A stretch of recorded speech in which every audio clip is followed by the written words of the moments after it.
طيبا مباركا فيه.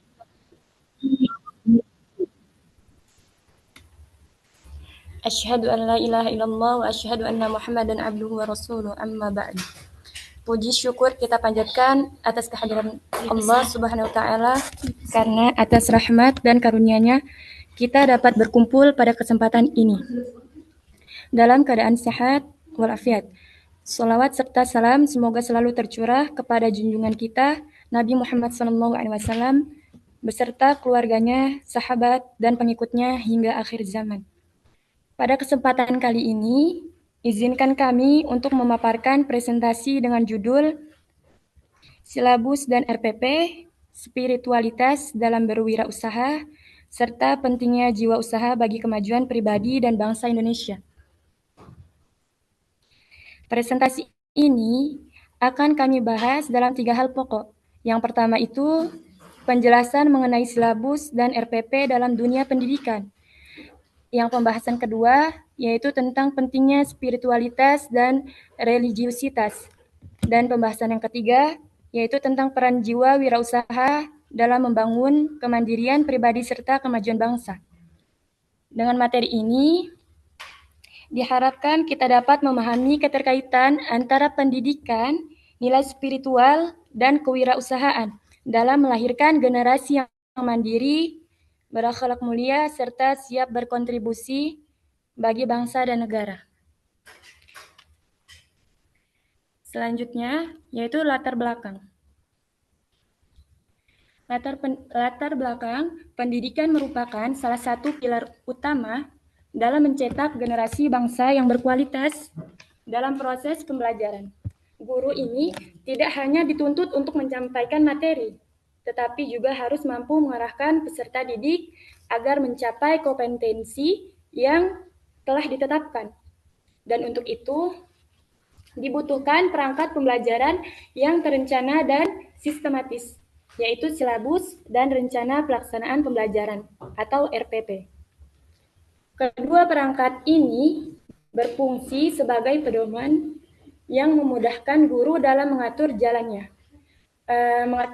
proses belajar mengajar agar lebih efektif, efisien, dan terarah. Di sisi lain, dunia saat ini menghadapi tantangan yang semakin kompleks, baik dari segi ekonomi, sosial, maupun budaya. Salah satu cara menghadapi tantangan tersebut ada dengan menumbuhkan jiwa kewirausahaan pada generasi muda. Wirausaha tidak hanya dipandang sebagai sarana memperoleh keuntungan materi saja, tetapi juga sebagai upaya menciptakan kemandirian, membuka lapangan kerja baru, serta memberikan kontribusi nyata bagi pembangun bangsa. Dan lebih dari itu, kewirausahaan ini tidak bisa dilepaskan dari nilai-nilai spiritualitas dan religiusitas. Seorang wirausahawan itu berlandaskan pada iman dan moral akan lebih jujur, adil, serta bertanggung jawab dalam menjalankan usahanya. Dengan demikian, keberhasilan yang dicapai bukan hanya berorientasi pada keuntungan pribadi saja, tapi melainkan juga membawa keberkahan serta manfaat sosial. Oleh karena itu, keterkaitan antara pendidikan, yaitu silabus dan RPP, dengan kewirausahaan yang berlandaskan spiritualitas menjadi penting untuk kita kaji. Dan pendidikan yang terstruktur mampu membentuk pola pikir yang sistematis.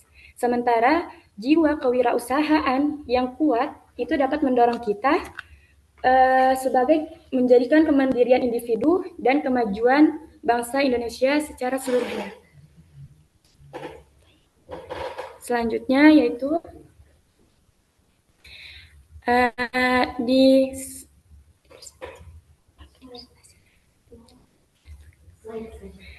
slide selanjutnya yaitu adalah tujuan dan manfaat yang akan dijelaskan oleh Ukhti Umi Kalsum. Baik. Setelah kita mengetahui latar belakangnya, kita harus mengetahui tujuan dan manfaatnya. Untuk apa sih tujuan dari penulisan makalah ini? Yang pertama, tujuannya adalah untuk menjelaskan pengertian dan fungsi silabus serta RPP dalam dunia pendidikan. Yang kedua adalah untuk memahami konsep spiritualitas atau religiusitas dalam berwirausaha. Yang ketiga adalah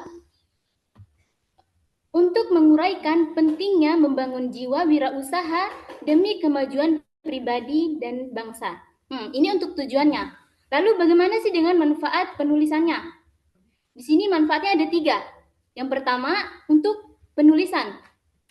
Memberikan wawasan serta pemahaman tentang pendidikan dan kewirausahaan. Jadi ini memberikan manfaat untuk penulisnya. Lalu yang kedua adalah memberikan manfaat kepada pembaca. Memberikan inspirasi serta motivasi untuk mengaitkan pembelajaran dengan praktik kewirausahaan yang berlandaskan nilai spiritual. Lalu yang ketiga adalah untuk bangsa. Di sini mendorong lahirnya generasi yang mandiri, berakhlak mulia, serta mampu berkontribusi dalam pembangunan Indonesia. Jadi di sini manfaatnya ada 3. Untuk penulisan, untuk penulis, untuk pembaca, dan juga untuk bangsa dan negara. Lalu sekarang kita masuk ke pembahasan. Tadi sudah dijelaskan oleh moderator di awal pembukaan. Dia menjelaskan tentang, di sini kami akan memaparkan 3 dasar, 3 pokok. Di sini Ana akan menjelaskan tentang maksud dari silabus dan RPP. Ana akan menjelaskan apa sih maksud dari silabus dan RPP itu. Dalam dunia pendidikan, perencanaan pembelajaran merupakan aspek yang sangat penting agar proses belajar mengajar dapat berlangsung secara sistematis, terarah, dan mencapai tujuan yang diinginkan. 2 perangkat utama yang berperan penting dalam perencanaan pembelajaran adalah silabus dan RPP. Jadi di sini silabus dan RPP merupakan suatu perangkat utama yang sangat penting. Jika keduanya tidak ada, maka suatu perencanaan pembelajaran ini nggak akan berjalan dengan baik. Lalu sebelum itu kita juga harus mengetahui apa sih dari silabus. Silabus adalah sebuah rencana pembelajaran pada suatu mata pelajaran atau tema tertentu yang mencangkup kompetensi inti, kompetensi dasar, indikator, materi pokok, kegiatan pembelajaran, penilaian, alokasi waktu, dan juga sumber belajar. Dan silabus ini disusun untuk apa sih?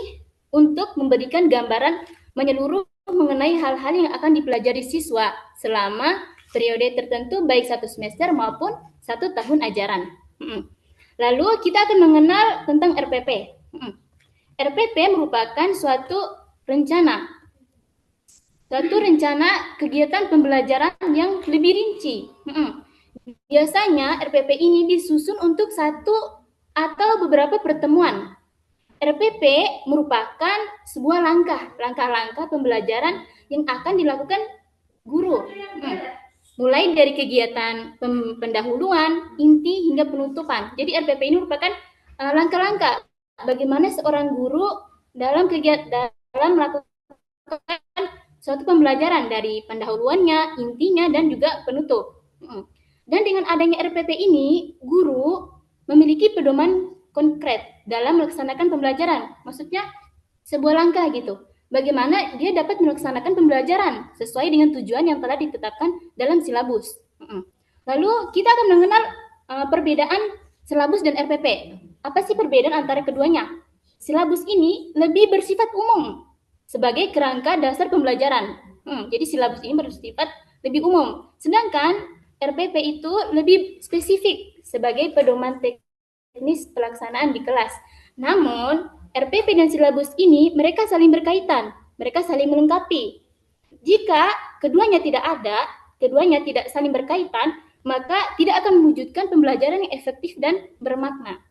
Maksudnya di sini perbedaan antara silabus dan RPP. Sekian dari saya kembali ke moderator. Terima kasih. Kita akan masuk ke dalam pembahasan yang kedua, yaitu tentang spiritual atau religiusitas dalam berwirausaha. Dan ini akan dibahas dan dijelaskan oleh Ukhti Indah Lestari.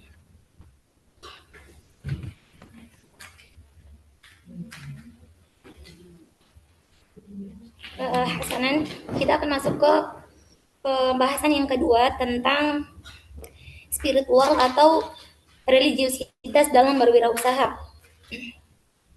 Kewirausahaan pada hakikatnya itu bukan hanya aktivitas ekonomi yang berorientasi pada pencarian keuntungan, melainkan juga suatu usaha yang memiliki dimensi moral dan spiritual.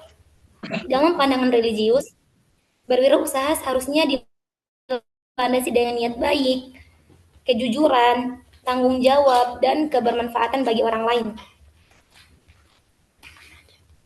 Halo, Assalamualaikum. Halo, Assalamualaikum. Spirit Halo, Ukti. Halo, Assalamualaikum. Ya, kenapa? Iya, Pak. Ya, tolong screen-nya diganti ya. Itu masih yang sebelumnya itu. Di-share ya. Yang makalah kewirausahaannya. Ini kan tentang Udah Pak, udah diganti. Sudah. Ya Pak, Oke. terima kasih Pak. Lanjut sekarang, silakan. Siapa yang menyampaikan ini? Sekarang yang menyampaikan itu Ukti Indah Lestari, Bapak. Oke, kemudian Anda berapa orang? Kita di sini, kelompok kita ini ada 4 orang, Bapak. 4 orang. Terus kemudian Anda bersama siapa aja di sana? Ana Rizkia Cahyani, ada Umi Kalsum, ada Indah Lestari, dan Umul Zainab. Ada yang lainnya nggak?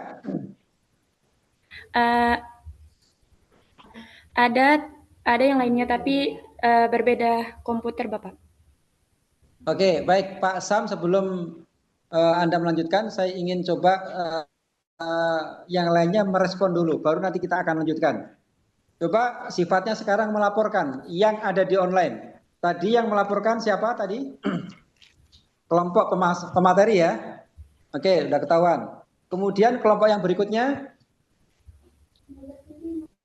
silakan untuk merespon dengan cepat yang ada di satu tempat. Ya, itu. Kita Pak ada di satu tempat tapi beda komputer. Kecil aja ke sana berarti. Dikecilkan aja ke sana.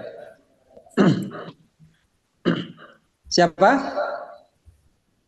Ada Lili, Quratal Ayuni, ada Zulfa Insania, dan Marwah Maulidiah.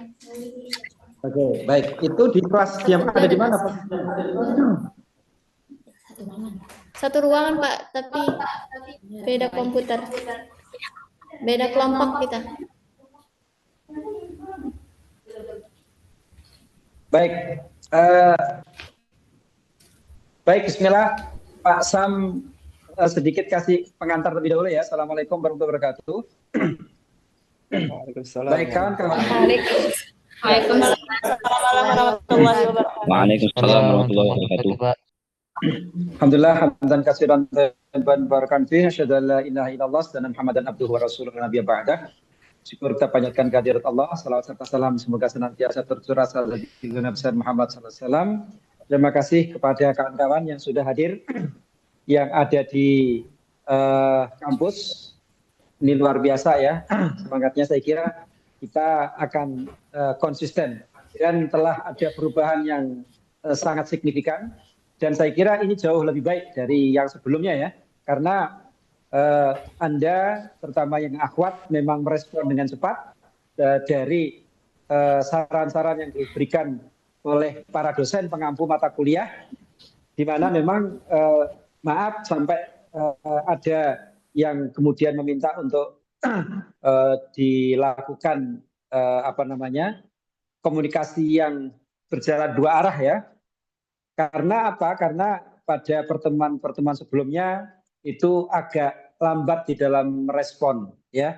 Karena itu maka tentu kayak Pak Sam kemarin sudah sampaikan kepada para pimpinan Ma'had, Pak Sam sendiri merasa ini sebenarnya ada orangnya enggak sih gitu loh. Gitu kan? Iya dong, ya kan? Halo Ukti, halo Akhwat. Enggak ada yang jawab. Kan jadi kita bertanya-tanya, ya kan? Ini jangan-jangan dibuka linknya entah kemana gitu kan. Nah, ini tentu tidak baik. Karena itu, dan itu tidak mungkin begitu. Karena kami tahu bahwasanya kawan-kawan sangat konsisten dengan program ini. Karena Anda tinggal 3 semester lagi ya. Di kelas tinggal 3 semester lagi. Semester 5 sekarang ya kan? 6 dan 7. Jadi nggak lama sebenarnya. Nggak lama, bener nggak lama. Jangan dipikirkan, waduh masih 2 tahun. Enggak, Anda itu di kelas itu cuman 1,5 tahun saja lagi. Kok gitu Pak? Iya. Kenapa? Karena di semester 8 udah nggak ada kuliah. Udah dihabiskan semuanya. Gitu kan? Kapan? Ya 1 sampai 7. Nanti 7 juga tinggal dikit. Yang sekarang aja 7 tinggal 3 mata kuliah. Nah, 7 nanti sudah langsung menyusun skripsi. Apresiasi yang luar biasa, kelas Anda itu tepat waktu semua. Ya kan? Kalau nggak salah sekarang tinggal 2 kalau salah itu. Apa 3 gitu kan, dari 40 lebih. Nah, ini menunjukkan dalam sejarah. Anda adalah 1 tahun lagi gitu kan. Iya, karena di 7 awal Anda udah menyusun. Ya kan? Berarti 1 tahun lagi sudah dipotong beberapa pekan ya. Dipotong beberapa pekan berarti 1 tahun kurang beberapa pekan lagi Anda sudah menulis skripsi. Jadi jangan dipikirkan, apalagi nanti ada Ramadan ya kan. Kemudian libur Ramadan, ada kuliah baru lagi. Itu terakhir. Ada PPL, ada KKN. Gitu kan? Baru kemudian di semester 7 hanya ada kuliah, 3 atau 4 mata kuliah, plus nyusun skripsi. PPL dan KKN habis semuanya di semester 6. Ya kan? Semester lama mempersiapkan diri. Karena itu maka, kawan-kawan, mohon ini menjadi perhatian yang serius agar supaya Anda tidak lama-lama ditawalin. Oke ya? Segera terbang entah kemana di belahan bumi yang mana, ya kan? Untuk melakukan aktivitas dakwah dan pendidikan. Begitu. Ya, kira-kira begitu ya. Nah, jadi terima kasih untuk adik-adik mahasiswa, mahasiswi yang sudah merespons demikian rupa sehingga adik-adik insya Allah akan mendapat kesempatan yang baik untuk melaksanakan pendidikan tinggi di Tawalib ini ya. Pak Sam bertugas untuk mensukseskan Anda semuanya selesai tepat waktu. Ya, harapannya nanti semester 6 ada di 2026 di bulan Juli saja Anda sudah selesai, gitu kan? Agustus 2026 Anda masuk semester 7. Ya kan? Kan enteng banget kan? Sekarang aja udah menjelang akhir tahun kan? Agustus 2026 Anda masuk semester 7 sudah menulis skripsi. Subhanallah, lah kok Anda ternyata sambil kuliah 3 bulan saja sudah selesai skripsinya, sidang. Selesai kan? Sudah 7. Nah, kan di awal semester 7, ini kawan-kawan, kakak kelas Anda ini, sudah dikasih link. Link apa? Link judul skripsi. Di SK-kan, diberikan, dia bimbingan. 3 bulan sampai 6 bulan selesai. Artinya apa? 2027 di bulan Januari saja Anda sudah layak mendapatkan gelar sarjana. Februari tahun 2007 kepingin undangan pernikahannya dicantumkan gelar, sudah boleh. Ya kan? Coba tuh. Kan enteng banget. Jadi jangan dipikirkan susahnya, nanti susah beneran. Ya kan? Ini kita belajar kewirausahaan ini, Pak Sam akan mendorong Anda semuanya. Halo, Assalamualaikum. Akan saya coba tanya di tengah jalan begini. Responnya cepat apa enggak? Halo? Halo? Siap. Siap, Pak. Hadir, Pak. Hadir. Semangat. Jadi jangan loyo gitu loh. Ya, jadi jangan loyo gitu loh ya. Jadi kita betul-betul semangat betul untuk menyelesaikan ini. Karena apa? Anda itu generasi ke depan, gitu kan? Lihatlah Ahmad Sahroni itu siapa, ya kan? Dia jadi anggota DPR, ya kan? Terlepas dari yang lain-lainnya ya, dia bukan siapa-siapa. Lah yang Anda ini yang ahlul Quran, gitu kan? Artinya tidak harus mirsaroni, jangan salah pengertian juga ya. Begitu. Saya hanya ingin mencontohkan semua orang punya kesempatan. Itu maksudnya. Ya, semua orang punya kesempatan. Sebelum itu ada siapa? Lihat Pak Jokowi. Emang dia siapa? Bukan siapa-siapa. Jadi, ya kan? Artinya apa? Artinya ya memang kita ini Allah berikan kesempatan yang seluas-luasnya. Pak Sam dulu Marta Jakarta bukan siapa-siapa. Tamat ahliyah, yang bukan pesantren, ngaji juga masih acak kadul gitu kan. Jadi bukan siapa-siapa juga, gitu kan. Tetapi karena kita mau memohon kepada Allah, semuanya Allah akan kasih. Begitu. Jadi saya minta kawan-kawan yang ada di ma'had, yang ada di pondok, yang ada di kajian-kajian yang bersifat ya sederhana, jangan pernah Anda pesimis untuk mengembangkan diri dan kemudian menjadi orang-orang yang menonjol, orang-orang yang memiliki kapasitas yang luar biasa ke depan. Ya, itu yang harus dicatat. Ini nanti kawan-kawan coba lihat keseluruhan dari materi yang ada. Semuanya membangun semangat spiritualitas yang luar biasa terkait dengan hidup. Nah, kita yang paham dititipkan Allah agama tentu beda dengan mereka-mereka yang nggak paham. Tapi jangan dijadikan materi adalah menjadi tujuan akhir, karena itu salah, gitu kan? Nah, belajar entrepreneurship, kewirausahaan ini dalam rangka mengembangkan diri kita, ya kan? Mengembangkan diri kita, tapi kita punya kekhasan di balik semua orang itu. Semua orang belajar kewirausahaan mungkin sekarang, tetapi kita beda. Ingat pekan lalu saya contohkan siapa ya? Ternyata alumnus UIN, Universitas Islam Madinah, Ummul Qura, ya kan? Yang teman-teman saya ada di Malaysia, di Terengganu, mereka buka perusahaan besar dan hari ini menjadi mitra pemerintah. Mereka bukan belajar bisnis di Madinah, bukan. Mereka belajar syariah, mereka belajar tafsir, belajar akidah. Tapi mereka ingin berusaha. Tiap hari apa kerjaannya? Tetap jadi ustadz di Malaysia, nggak salah. Ya kan? Saya komunikasi. Dia jawab saya, maaf Bapak, kami sedang ada kajian. Coba itu kan, di samping seorang bisnismen. Gak ditinggalkan. Gitu ya? Kira-kira seperti itu. Nah, karena itu maka bismillah, adik-adik semuanya yang dirahmati Allah Subhanahu wa taala, mulai dari cara kita melihat peluang yang sedemikian besar. Peluangnya apa? Ya peluangnya mengembangkan agama, mengembangkan bisnis, mengembangkan apa saja yang layak dikembangkan. Dulu Pak saya ngajari, saya data mahasiswa. Karena dulu rata-rata kan terbatas ya, mahasiswanya orang Betawi. Saya data, ini contoh ya. Siapa yang rumahnya masjid? Ngelis 1, 2, 3. Siapa yang punya kontrakan? Begitu, mulai. 1, 2, 3. Siapa yang rumahnya agak lebar dan punya teras luas? Siapa yang di lingkungannya sebelahnya ada semacam majelis taklim? Kalau di Betawi kan begitu ya, ada tempat-tempat majelis taklim dulu gitu kan ya, yang dipakainya cuma sekali-sekali saja oleh nyak-nyak kita.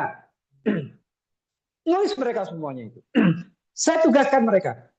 Apa tugasnya? Tugasnya adalah melobi semua yang ada di situ. Dan besok laporkan ke Pak Sam. Oh iya Pak, ternyata baru tahu kalau ketua DKM-nya Bapak saya. Saya bilang, Bapaknya ketua DKM baru tahu gitu kan. Gitu kan. Dan ternyata boleh Pak dipakai teras masjid. Oke. Semuanya kemudian pada akhirnya baru terpikirkan bahwa semua itu potensi. Untuk apa? Untuk bisa mengembangkan diri kita dalam dakwah dan pendidikan. Saya masih teringat betul. Dulu anak D1 perempuan masih gadis. Itu contohnya. Ilmu gak seberapa, tamat aliyah, masuk diploma 2. Lulus gitu kan, Pak Sami sudah. Apa yang dikerjakan oleh dia? Hanya seorang tamatan diploma, tahunya saya adalah setelah dia meninggal.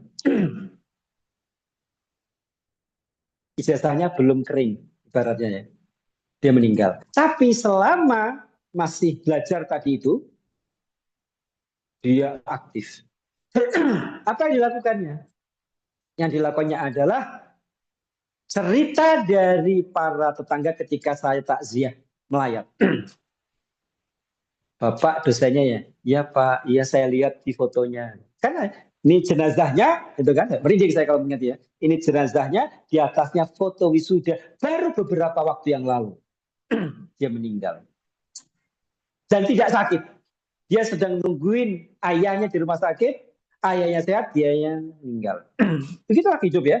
Kita nggak tahu. Pak Sam 58. Ya harusnya duluan dari Anda semua kan? Tapi kan kita nggak tahu kan? Begitu kira-kira. Yang terjadi adalah bahwasanya adik almarhumah ini, mudah-mudahan Allah berikan kemuliaan di sisinya. Apa yang dilakukan? Ternyata sekalipun dia hanya tamatan seorang diploma guru TK, apa yang dikerjakan? Dia aktif mengkoordinir lingkungannya, mengajari anak-anak dan ibu-ibu yang nggak bisa baca Quran. Dia kasih juga pelajaran agama secara sederhana. Sedemikian rupa aktivitasnya dari pagi sampai malam ada di situ. Dan dia menjadi panutan bagi remaja-remaja yang lain. Ya kan? Awalnya ada ide, oh ternyata halaman teras masjid kosong. Enak dipakai. Memungkinkan itu. Ada, dia punya tempat. Pak Sam survei dong. Wah ini di sekolah ini. Saya bilang begitu kan. Ya Pak, tapi kami nggak punya yayasan. Saya pinjamkan yayasan. Nanti kalau sudah bisa bikin sendiri yayasan, saya ambil yayasan saya. Tidak ada pungutan apapun. Akhirnya apa? Sampai hari ini, semenjak 20 tahun yang lalu, sekarang sudah berdiri pendidikan. Yang juga ternyata bisa memberikan warna pada keluarganya semuanya. Keluarganya jadi guru, ada yang diangkat jadi P3, ada yang jadi PNS. Semuanya itu. Ada yang memang nggak mau jadi guru, nggak mau jadi PNS karena dia senang berdakwah saja, tapi hidupnya penuh dengan cahaya. Ini diantaranya cara berpikir kita yang maju, gitu kan?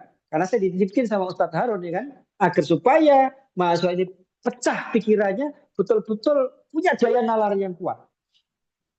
Karena apa?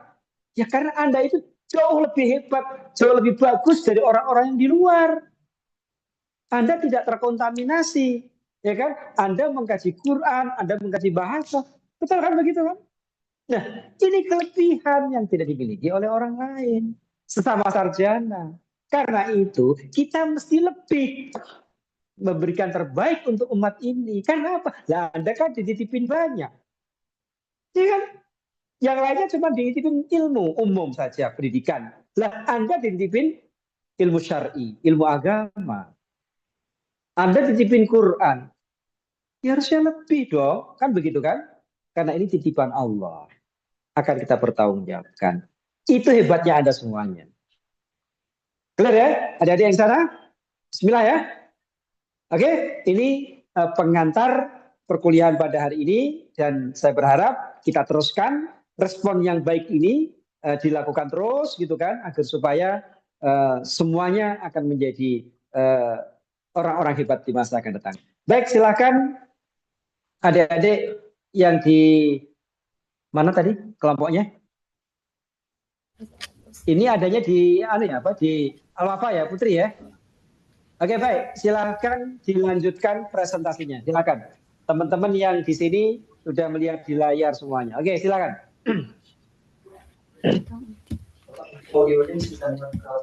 Bisa? Dari sini aja. Apa? Saya matikan. Silakan.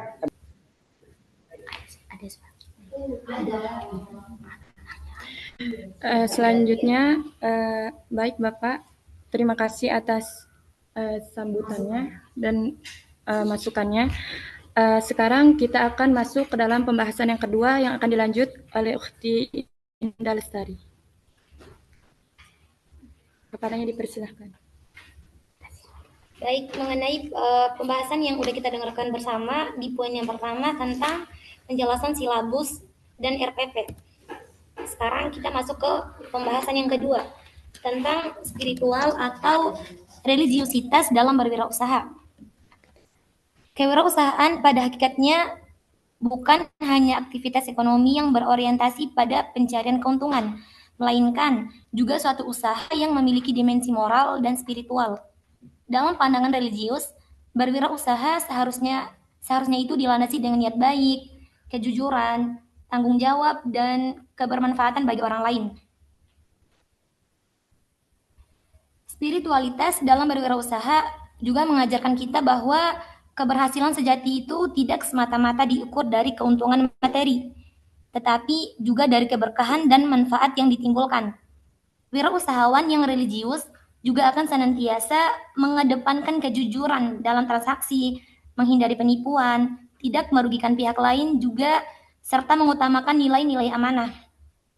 Hal ini sejalan dengan prinsip keadilan sosial, yaitu memberikan manfaat seluas-luasnya kepada masyarakat. Selain itu, religiusitas juga melahirkan sikap-sikap positif seperti ikhlas, sabar, tawakal, dan syukur. Adapun karena empat sifat ini sangatlah penting dalam dunia usaha yang penuh tantangan, ketidakpastian, dan risiko. Dengan fondasi spiritual, seorang wirausahawan tidak boleh mudah berputus asa, harus tetap berusaha semaksimal mungkin, dan percaya bahwa setiap usaha yang dilakukan dengan baik akan membuahkan hasil yang bermanfaat. Dengan demikian, spiritualitas dan religiusitas dalam kewirausahaan dapat menjadi benteng moral yang menjaga pelaku usaha dari tindakan curang dan merugikan, serta menjadikan usaha yang dijalankan lebih berkah, bermanfaat, dan berkelanjutan. Lalu kita masuk ke pembahasan yang ketiga mengenai pentingnya membangun spirit atau jiwa wirausaha untuk kemajuan pribadi maupun bangsa Indonesia. Jiwa wirausaha merupakan semangat, sikap, dan pola pikir yang mendorong seseorang untuk berani mengambil risiko, berpikir kreatif, inovatif, serta mampu melihat peluang dalam setiap tantangan. Membangun jiwa wirausaha sangatlah penting, baik untuk kepentingan pribadi maupun untuk kemajuan bangsa Indonesia. Adapun membangun jiwa wirausaha baik untuk kepentingan pribadi itu untuk menjadikan seseorang lebih mandiri, tidak bergantung pada orang lain, dan mampu menciptakan peluang kerja bagi dirinya sendiri maupun orang lain. Seorang wirausahawan memiliki mental yang tangguh, disiplin, dan pantang menyerah, sehingga mampu menghadapi berbagai kesulitan hidup dengan lebih bijak. Adapun membangun jiwa wirausaha mengenai bangsa Indonesia, itu sangat berperan dalam meningkatkan perekonomian nasional. Dengan semakin banyaknya masyarakat yang memiliki semangat berwirausaha, maka akan semakin banyak lapangan kerja yang tercipta. Hal ini dapat menekan angka pengangguran. Mengurangi kemiskinan, dan memperkuat daya saing bangsa di era globalisasi. Adapun selain itu, jiwa wirausaha yang ditanamkan sejak dini juga dapat menumbuhkan generasi muda yang produktif, kreatif, serta berkontribusi aktif dalam pembangunan bangsa. Oleh karena itu, pembangunan spirit wirausaha harus menjadi perhatian bersama, baik oleh lembaga pendidikan, pemerintah, maupun masyarakat. Pendidikan dapat berperan menanamkan dasar-dasar jiwa wirausaha juga melalui pembelajaran, sementara nilai spiritual juga dapat menjadi landasan moral agar kewirausahaan tidak hanya mengejar keuntungan semata, melainkan juga memberikan manfaat bagi sesama. Demikian dari saya. Selebihnya saya kembalikan kepada moderator, Al-Ukhri.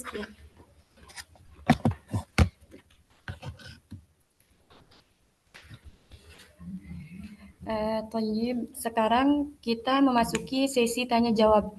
Di sini kami hanya membatasi 3 pertanyaan saja. Silahkan untuk teman-teman yang ingin bertanya, diajukan pertanyaan satu persatu. Seluruh pertanyaan akan kami jawab sekaligus di akhir. Insya Allah. Dan kami akan menjawab sesuai kemampuan kami. Jika ada pertanyaan yang belum dapat kami jawab dengan lengkap, kami harap dan kami sangat terbuka bila teman-teman yang lain berkenan memberikan masukan, karena sesi tanya jawab ini sekaligus kami buka sebagai forum diskusi. Silahkan. Baik, terima kasih. Luar biasa makalahnya dan semangatnya luar biasa ya. Barakallahu fiikum, Masya Allah. Senang Pak Sam dengarnya. Oke, selanjutnya sebelum nanti ada tanya jawab, Pak Sam ingin pembawa makalah atau pemateri mencatat semua proses yang terjadi, ya kan? Mencatat semua proses yang ada.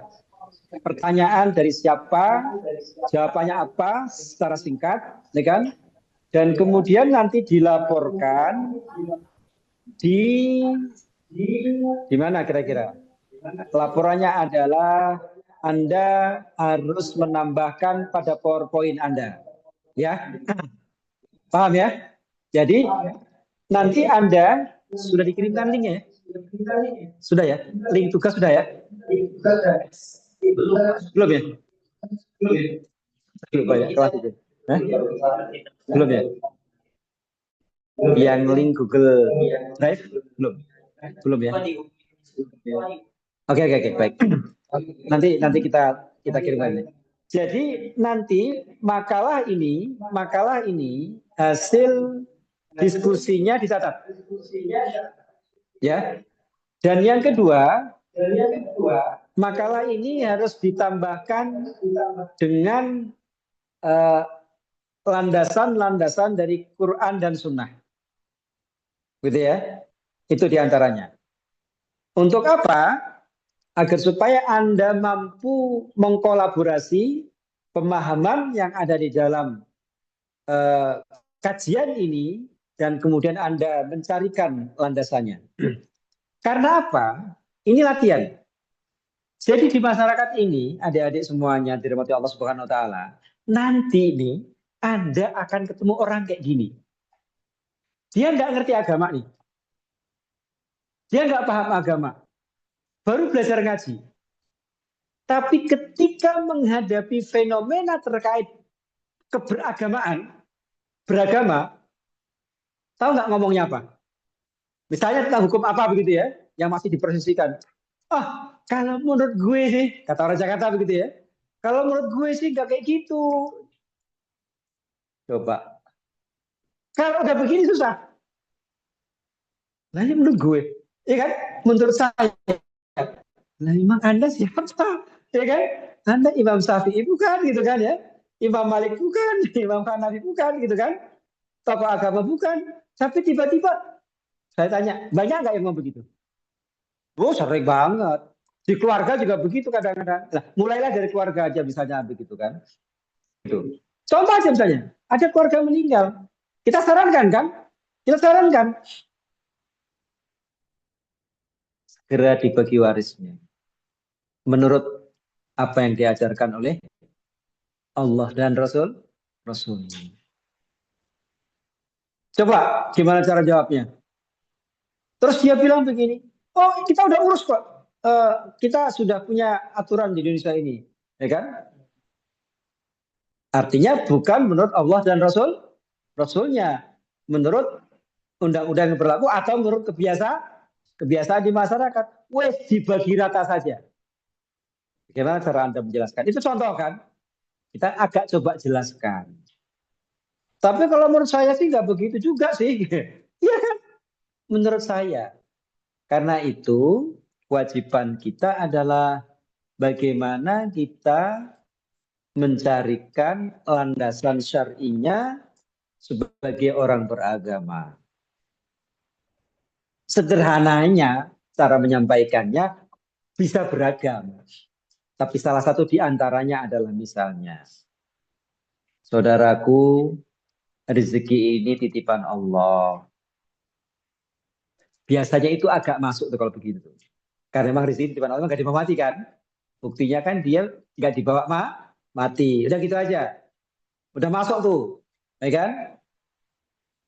di dalam Islam orang yang sudah meninggalkan harta waris itu mesti gini loh.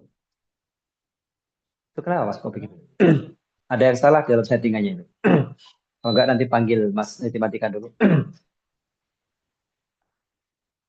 Rezeki Allah, rezeki yang diberikan kepada itu titipan Allah. Karena ini titipan, maka ketika dia enggak ada, maka Allah lah yang ngatur. Mulai agak melemah biasanya itu. Egonya enggak muncul lagi. Nah, tetapi kita tahu, tadi kita panggil Mas Rizky, tapi kita tahu bahwa ternyata memang itu tidak betul. Karena apa? Karena kita tahu dasarnya. Boleh dibuka aja Mas, biar nggak panas. Karena kita tahu dasarnya bahwasanya, oh ternyata Islam itu mengajarkan seperti itu. Karena itu maka kawan-kawan, insya Allah mudah-mudahan kita belajar ya. Jadi di antara perbaikannya adalah dan nanti ini menjadi nilai UTS, ya kan? Menjadi nilai UTS. Setiap makalah yang ada, yang asli ini diupload nanti.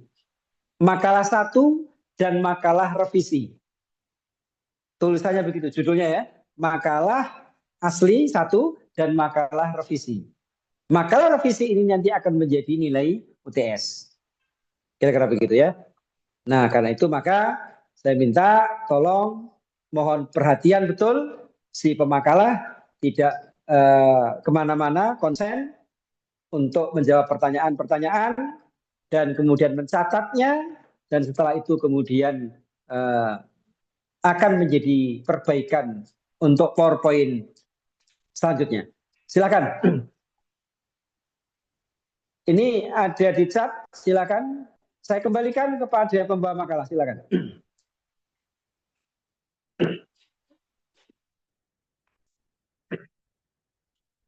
Ini pertanyaan pertama ya. Insan Kamil, silakan dilanjut.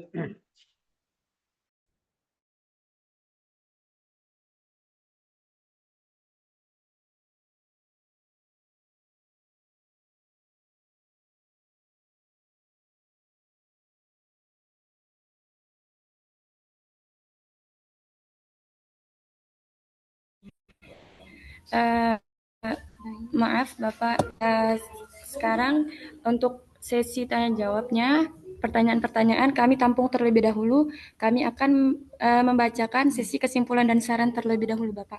Baik, silakan. Dan insya Allah akan kami jawab setelah membaca kesimpulan dan saran. Oke, silakan.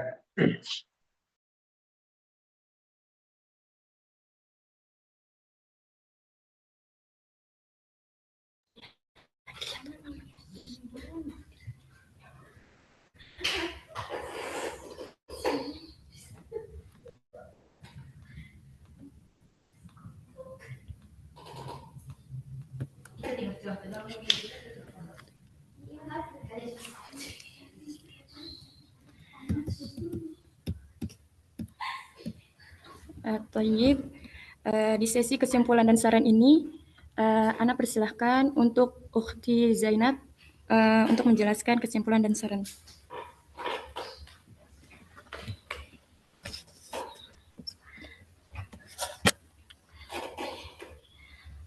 Baik, bismillah. Untuk kesimpulan dari makalah yang telah kita susun ini, akan Ana paparkan kesimpulan-kesimpulan yang bisa kita ambil dari makalah yang sudah kita rampungkan ini. Nah, yang pertama kesimpulannya untuk pembahasan silabus dan RPP. Nah, silabus dan RPP ini silabus dan RPP ini merupakan dua perangkat penting dalam dunia pendidikan.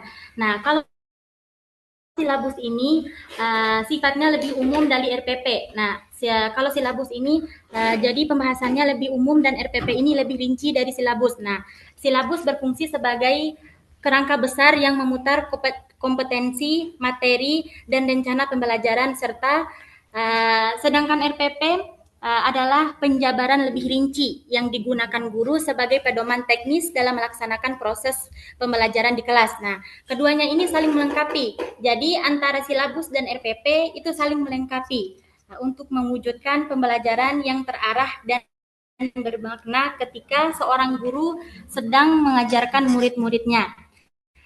Lalu yang kedua, dalam berwirausaha. Menjadi landasan moral yang sangat penting dengan menjadikan nilai iman, kejujuran, amanah, serta keberkahan sebagai pedoman kewirausahaan tidak hanya berorientasi pada keuntungan materi. Tidak hanya pada keuntungan materi semata, tetapi juga memberikan manfaat sosial yang lebih bagus. Nah, untuk poin yang ketiga, membangun jiwa wirausaha. Ini sangat penting. Nah, untuk seorang wirausaha sangat penting untuk membangun jiwa wirausaha, baik bagi perkembangan pribadi maupun bangsa. Karena dalam membangun jiwa wirausaha, kita tujuan kita adalah untuk mengembangkan kemampuan pribadi kita maupun untuk memajukan bangsa kita. Pertama, untuk pribadi, jiwa wirausaha menumbuhkan kemandirian, keberanian, kreativitas, serta tanggung jawab. Sedangkan bagi bangsa, jiwa wirausaha mampu mendorong pertumbuhan ekonomi, mengurangi pengangguran, meningkatkan daya saing, dan memperkuat kemandirian nasional.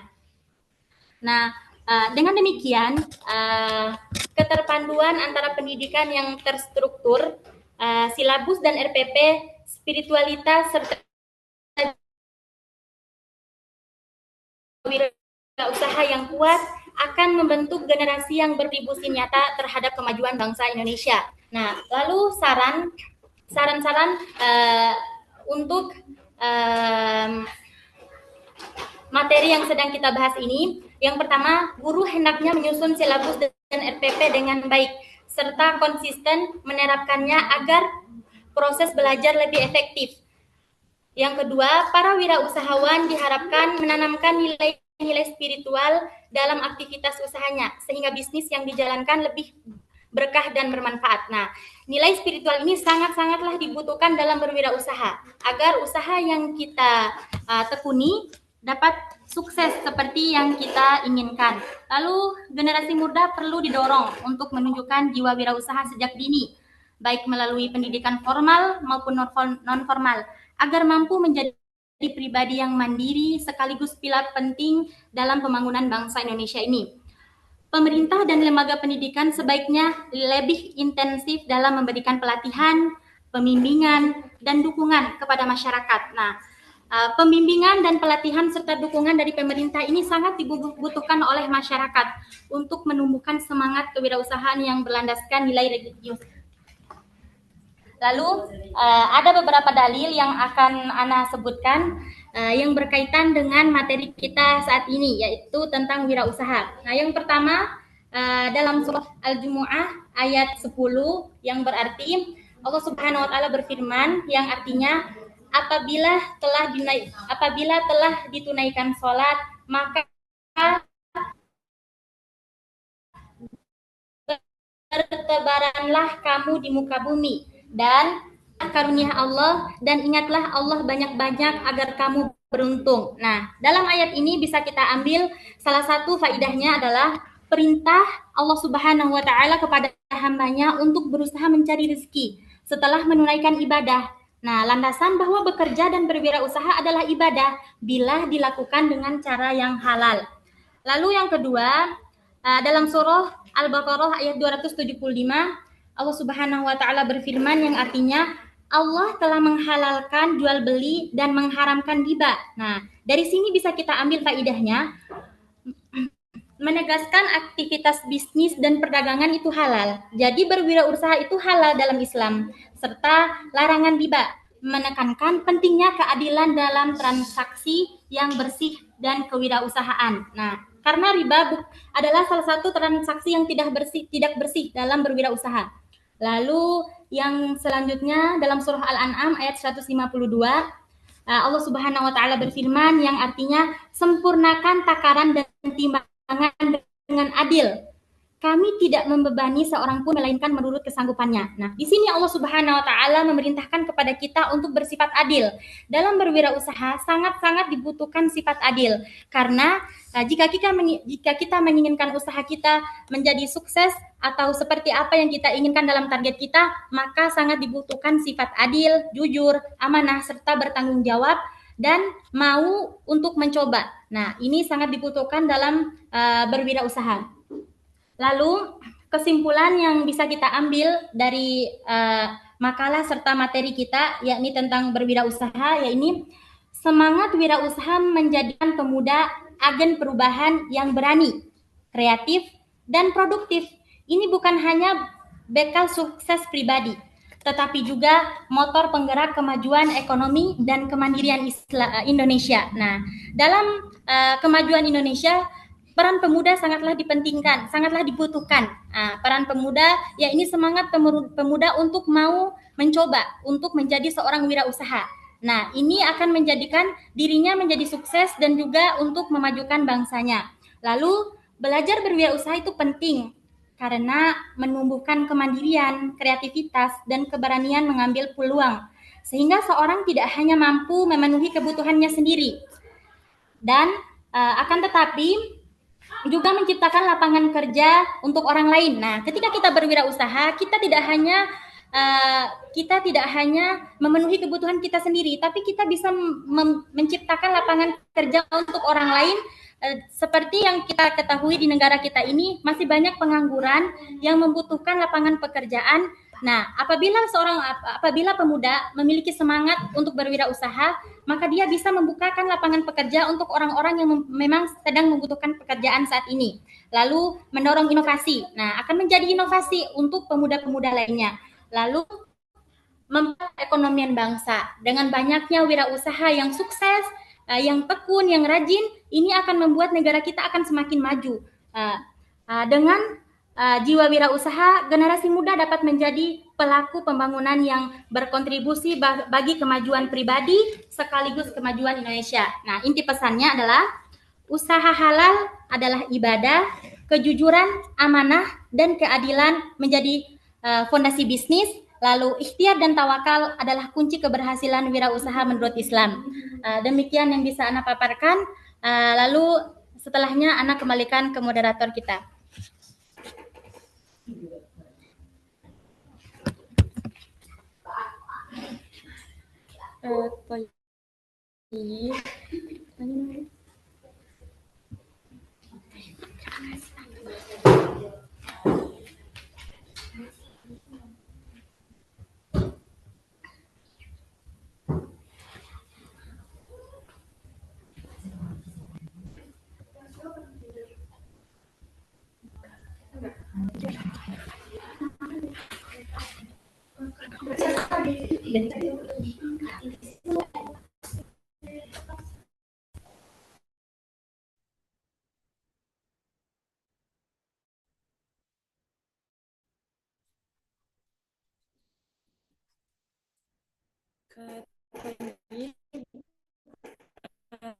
Sekarang kita tanyakan untuk yang pertama.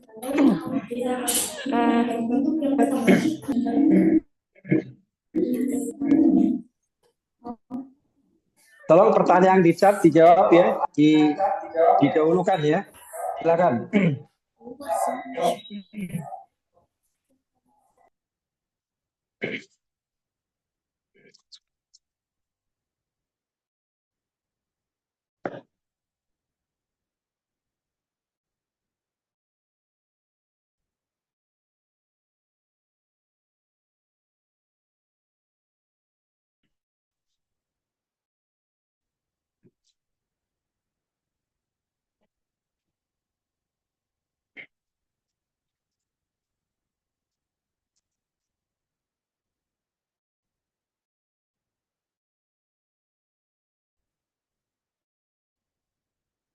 Kelompok yang lain juga boleh ya.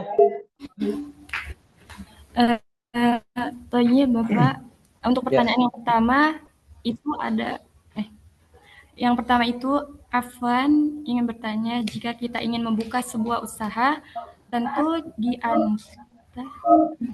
di antara hal yang dibutuhkan adalah modal. Nah, bagaimana cara kita untuk bisa mendapatkan modal dengan cepat, sedangkan pendapatan kita sangat sedikit? Terima kasih. Untuk jawaban pertama ini, untuk pertanyaan pertama ini akan dijawab insya Allah oleh Ukhti Zainab.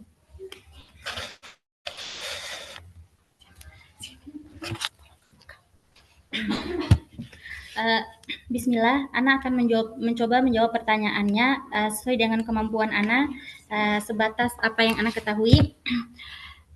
Ini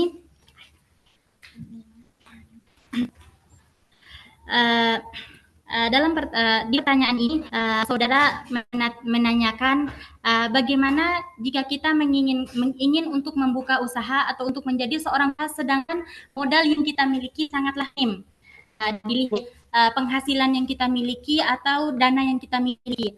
Nah, di sini bisa kita mulai dengan tidak langsung menjadi seorang wirausaha, tapi kita mulai dengan mengumpulkan modal-modal agar kita bisa memulai usaha kita atau mencari relasi rekan bisnis yang bisa kita ajak untuk join. Misalnya kita punya kemampuan dan semangat untuk berwirausaha, lalu kita cari orang yang memiliki modal yang mau membantu kita untuk untuk memberikan modal kepada kita untuk berwirausaha. Nah, ini salah satu cara yang bisa kita gunakan untuk memudahkan kita dalam berwirausaha, sedangkan modal yang kita miliki masih sangat terbatas. Lalu yang kedua, ketika seseorang memiliki semangat untuk berhasil, seseorang memiliki semangat untuk berwirausaha, maka ia akan berusaha dengan semampunya agar dapat mendapatkan modal. Bekerja keras terlebih dahulu, tidak langsung menjadi seorang wirausaha. Menjadi karyawan terlebih dahulu bisa menjadi salah satu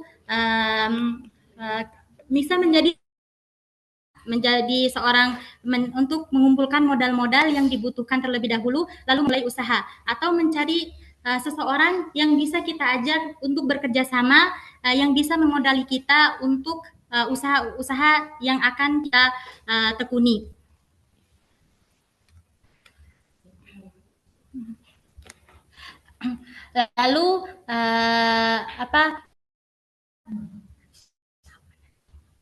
Lalu yang paling penting adalah yakni keberanian kita untuk mengambil resiko. Bagaimana keberanian kita untuk mengambil resiko ketika kita ingin menjadi seorang wirausaha? Karena kita tidak tahu apa yang akan terjadi dengan usaha kita ke depannya. Apakah kita akan mendapatkan rugi ataukah laba? Jadi yang paling penting adalah tanggung jawab kita dan keberanian kita untuk mengambil resiko.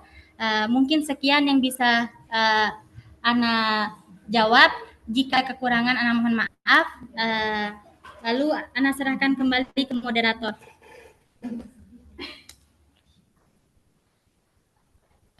Tayyib, jazakumullah khairan Ukhti Zainab. Untuk pertanyaan selanjutnya yaitu Afwan mau bertanya Ustazah, apa kriteria untuk mengevaluasi keberhasilan RPP dan silabus kewirausahaan dan bagaimana cara mengembangkan RPP dan silabus kewirausahaan yang baik? Terima kasih. Insya Allah untuk pertanyaan kedua ini akan dijawab oleh Ukhti Umi Kalsum.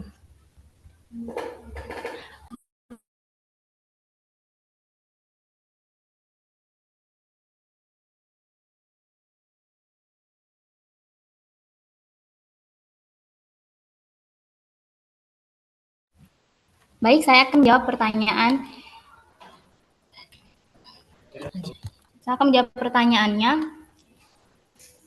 Apa sih kriteria untuk mengevaluasi keberhasilan RPP dan silabus kewirausahaan dan bagaimana cara mengembangkan RPP dan silabus kewirausahaan yang baik? Pertanyaan sangat bagus ya, Masya Allah. Karena memang silabus dan RPP kewirausahaan perlu dievaluasi dan dikembangkan agar efektif dalam membentuk jiwa wirausaha. Jadi ada beberapa kriteria evaluasi keberhasilan RPP dan silabus kewirausahaan. Yang pertama yaitu adalah kesesuaian dengan kurikulum. Dan di sini yang pertama, apakah kompetensi dasar atau KD dan capaian pembelajaran tercermin dengan jelas. Jadi apakah kompetensi dasar tersebut tercermin dengan jelas atau tidak? Lalu yang kedua, apakah tujuan pembelajaran selaras dengan profil pelajar Pancasila atau kurikulum nasional? Yang pertama tadi kesesuaian dengan kurikulum. Lalu yang kedua adalah relevansi materi dengan dunia nyata. Di sini maksudnya adalah apakah materi kewirausahaan sesuai dengan kebutuhan peserta didik dan perkembangan usaha saat ini. Lalu yang kedua, apakah contoh yang digunakan konseptual dengan lingkungan sekitar? Jadi di sini apakah kebutuhan peserta didik dan perkembangan usaha saat ini berkaitan atau enggak, dan yang kedua contoh yang digunakan konseptual dan lingkungan sekitar. Lalu yang ketiga adalah keterpaduan komponen. Maksudnya adalah kesesuaian antara tujuan, materi, metode, media, dan penilaian. Apakah semuanya adakah keterpaduan atau enggak? Lalu yang kedua, tidak ada tumpang tindih atau keluar dari arah capaian. Lalu keempat adalah metode pembelajaran yang variatif. Jadi di sini menggunakan pendekatan aktif, yakni berupa diskusi, studi kasus, lalu simulasi usaha. Dan juga tidak hanya ceramah, tetapi juga praktik langsung. Di sini kita bukan hanya memberikan teori, tapi juga praktiknya itu. Lalu yang kelima adalah tercapaian tujuan. Apakah siswa ini benar-benar memahami konsep kewirausahaan atau enggak? Lalu yang kedua, apakah peningkatan sikap wirausaha kreatif, berani mengambil risiko, dan inovatif. Jadi apakah orang yang bersikap wirausaha ini dia berani untuk memberikan kreativitas dalam wirausahanya, dan dia berani enggak untuk mengambil risiko dalam usahanya, atau juga dia inovatif atau enggak dalam ketercapaian tujuan tersebut. Lalu yang keenam adalah evaluasi dan penilaian autentik. Penilaian bukan hanya teori, tapi juga proyek presentasi bisnis, produk nyata, atau laporan usaha kecil. Lalu adanya rubrik penilaian yang objektif. Jadi di sini ada penilaian bukan hanya teori, tapi juga proyeknya, presentasi bisnis, produk nyata, atau laporan usaha kecil. Lalu adanya rubrik penilaian yang objektif. Lalu ketujuh, keterlibatan peserta didik. Di sini juga ada keterlibatan antara peserta didiknya. Tingkat keaktifannya, tingkat keaktifan siswa dan pelajaran. Jadi di situ ada keaktifan siswanya. Apakah mereka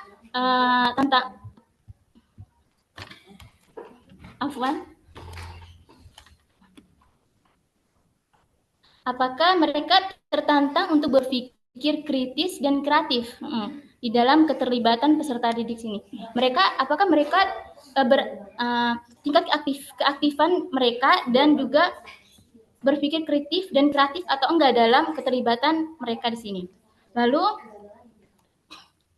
mungkin hanya sekian yang bisa saya jelaskan. Semoga bisa dipahami dan bisa terjawab ya. Dan semoga bermanfaat untuk kita semua. Terima kasih, saya kembali ke moderator.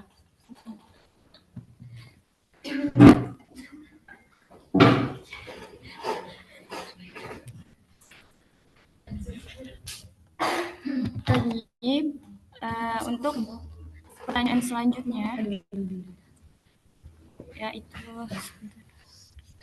bagaimana cara seorang wirausahawan menghadapi kegagalan? Dan pertanyaan yang ketiga ini, insya Allah akan dijawab oleh Ukhti Indah.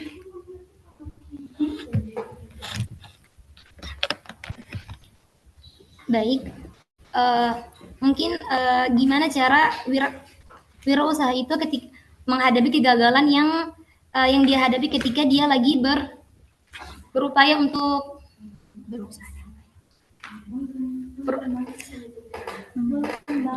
gimana dia untuk mengembangkan usahanya. Mungkin yang pertama, si wirausaha ini dia harus menerima dan mengakui kegagalannya dan menjadikan kegagalannya itu sebagai motivasi untuk kedepannya agar kedepannya itu bisa berkembang dan lebih baik lagi dari yang sebelumnya. Dengan cara dia mengakui bahwa ini bagian dari proses bisnis. Kesadaran ini membantu menenangkan emosi dan berpikir agar lebih jernih lagi. Mungkin yang kedua, cara untuk menghadapi kegagalan itu kita mengevaluasi penyebabnya, masalah inti dari kegagalan yang kita alami. Dicari masalahnya, kenapa bisa kayak gini, kenapa bisa kayak gitu. Mungkin ditinjau ulang rencana bisnisnya, pemasarannya, manajemen keuangannya, atau produk.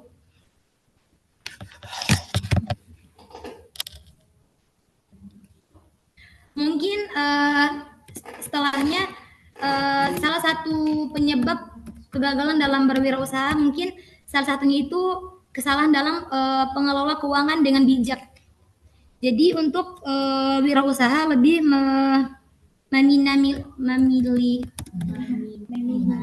meminimalisir lagi cara pengelola keuangannya itu dalam berwirausaha. Mungkin itu selebihnya dari Ana. Sisanya saya kembalikan kepada moderator kami, Alok Rizkia.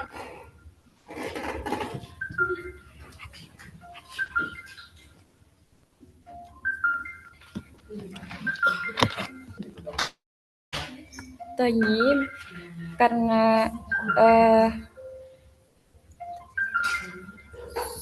untuk sesi tanya jawab sudah selesai dan yang lainnya kami mengucapkan maaf karena tidak semuanya dapat kami jawab. Insyaallah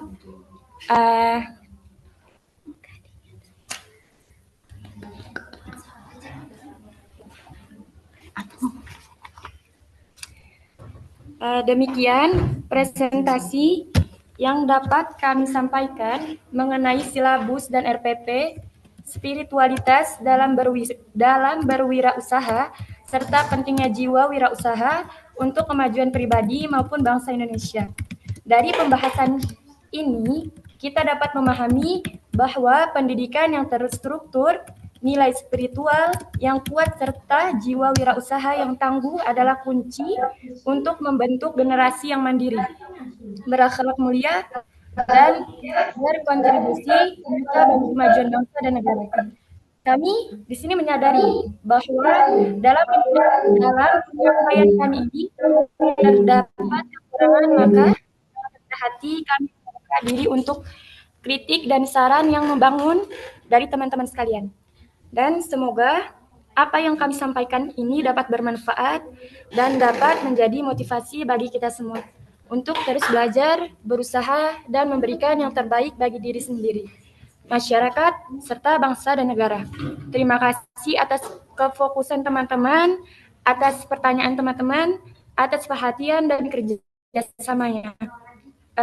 Kami mengucapkan jazakumullah khairan wa barakallahu fina. Pak Syam. Baik, Pak Syam, satu terima soal Pak kasih. Syam buat Bapak.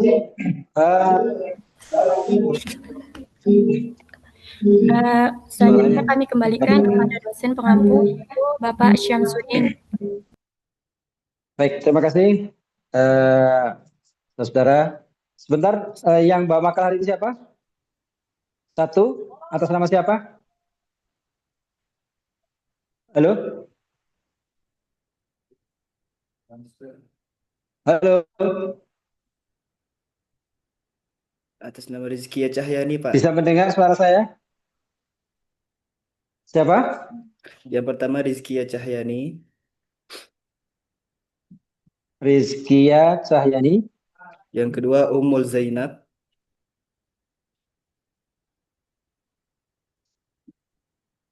Terus? Yang ketiga Umi Kalsum. Terus? Yang keempat Indah Lestari. Oke. Berempat ya. Iya, iya. Baik. Pak, Yang akan datang siapa? Sudah ada? yang akan apa, Pak?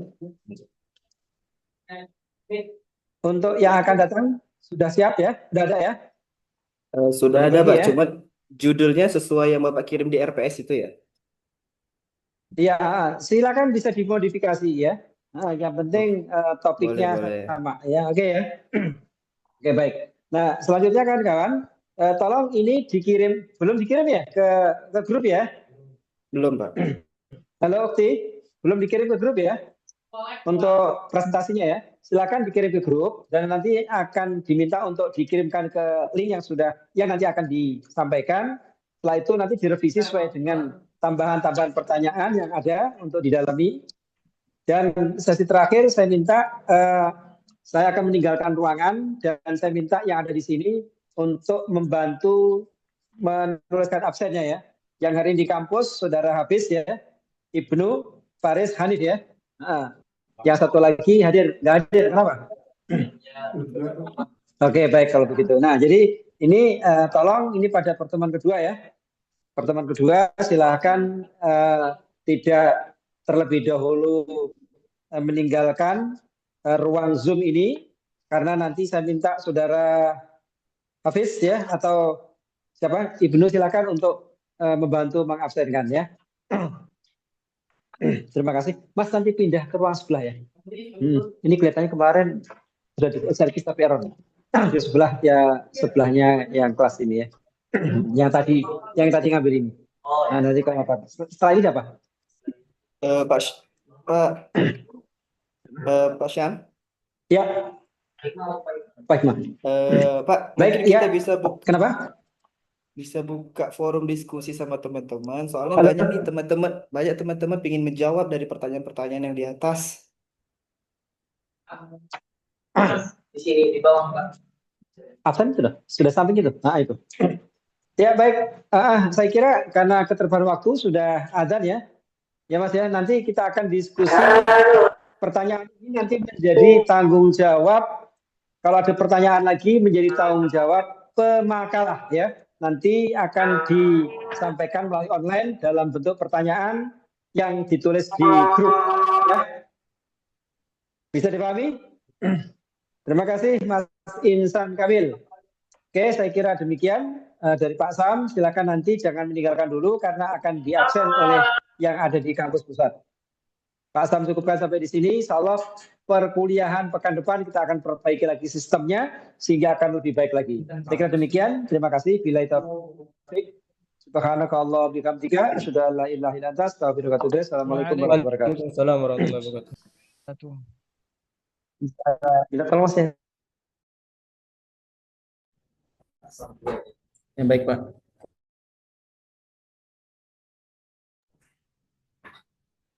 Halo, halo. Kedengaran nggak suaranya? Dengar, Ustaz, dengar. Iya, benar.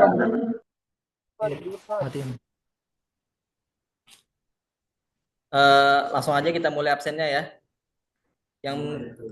Yang dipanggil namanya bilang hadir ya, oke? Abdullah Yusuf Ibrahim.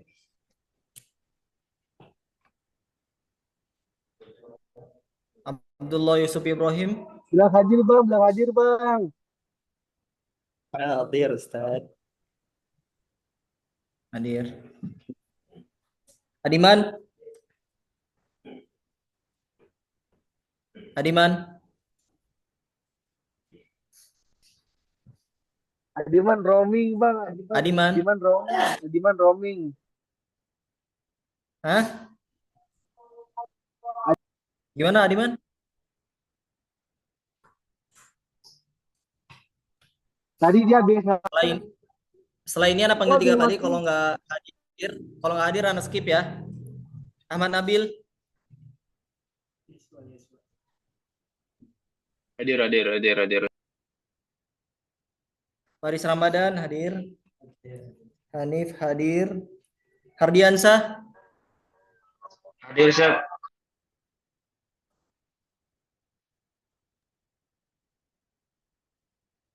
Nabi. Ilma laduni. Hadir Ustaz, hadir Ustaz. Ilma laduni. Hadir Ustaz, hadir.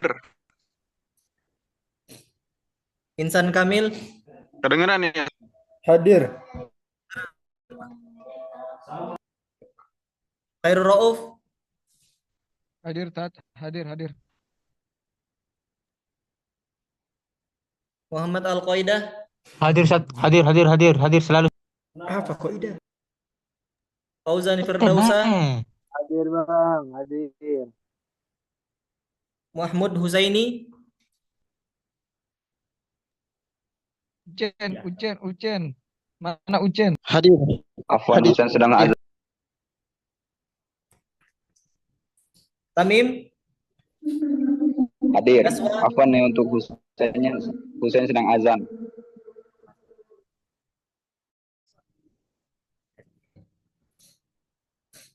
Latifatun Nisa.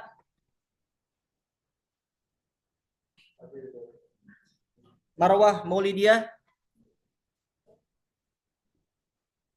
Kalau untuk akhwat boleh di chat ya, nanti anak cek chatnya. Marwah Maulidiyah, tapi setelah dipanggil namanya.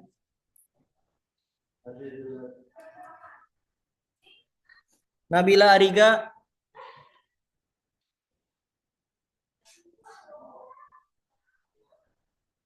Putri Utami.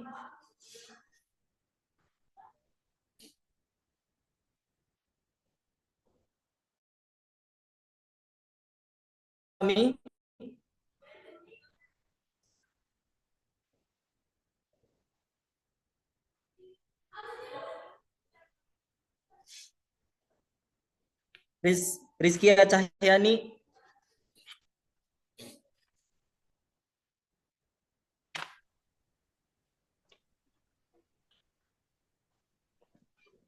Zulfa Insania.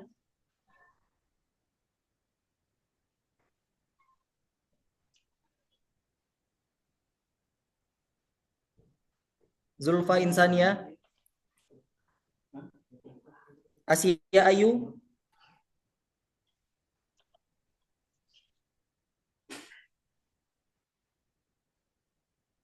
Asia Ayu.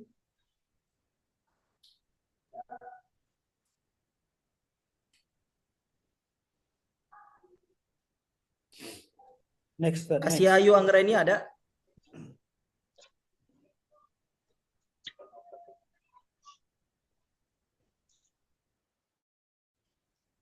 Asia.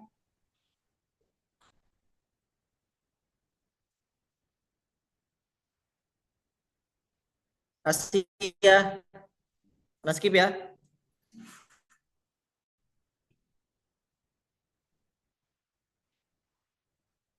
Baik Zirli.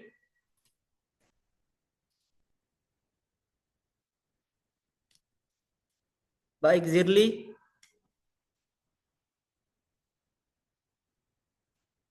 Indi Safina. Indi Safina. Kamelia.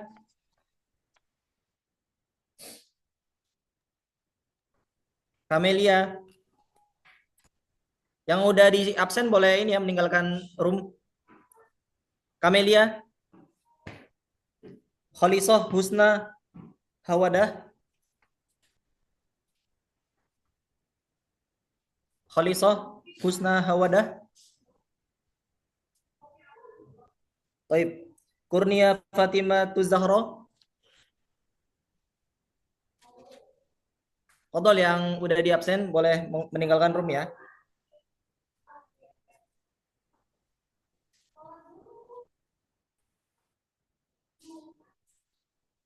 Kurnia Fatimah Tuzahro.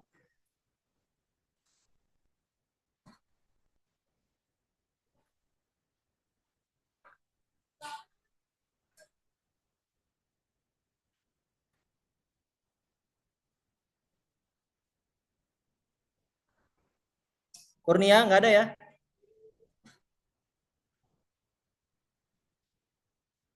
Nafila Laili. Kurnia hadir. Nafila?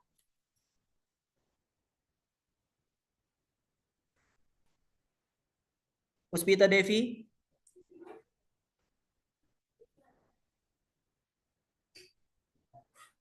Puspita Devi? Korotolayuni? Korotalayuni? Ramadhani Yati Edang?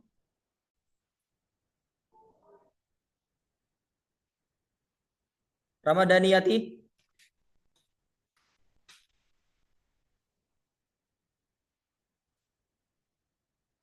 Sylvia Olivia?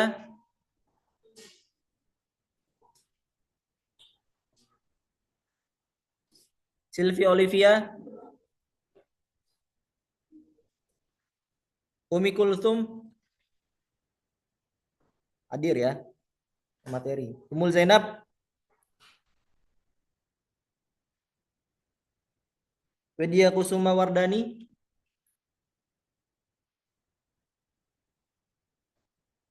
Widya Kusuma Wardani?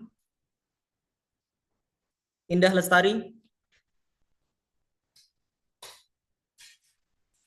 Masrini Megawati?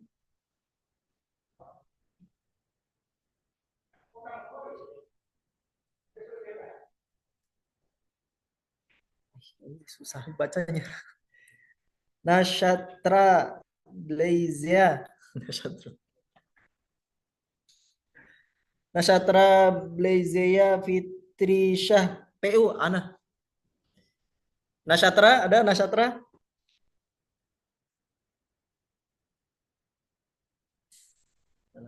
Nashatra? Aduh, Zia. Zia izin. Baik. Zahra Aurela Salsabila. Zahra Aurela Salsabila.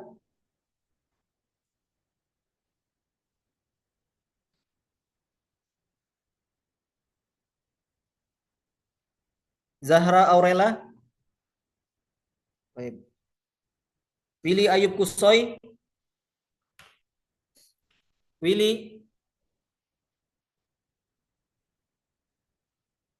Dwi Presepti. Dwi Presepti.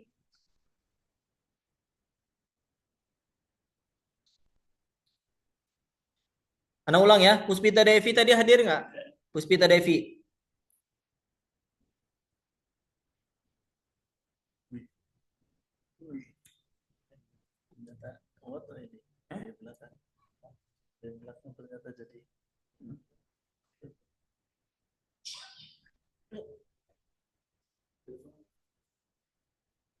Tidak enggak?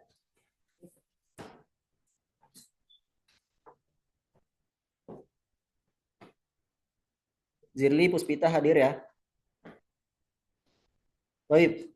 Syukran jazilan ala husni istimaikum. Tafadhol meninggalkan room ya. Udah selesai dari pengabsenan. Tadi Dwi Persepti ada.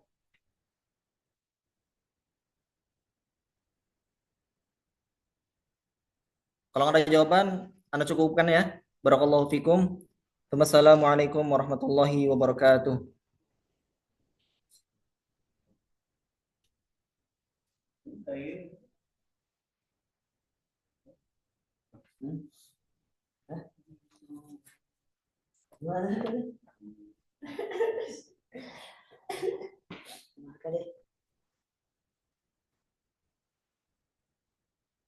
Ada izin keluar ya. Zoom Pro, matikan sudah Zoom Pro.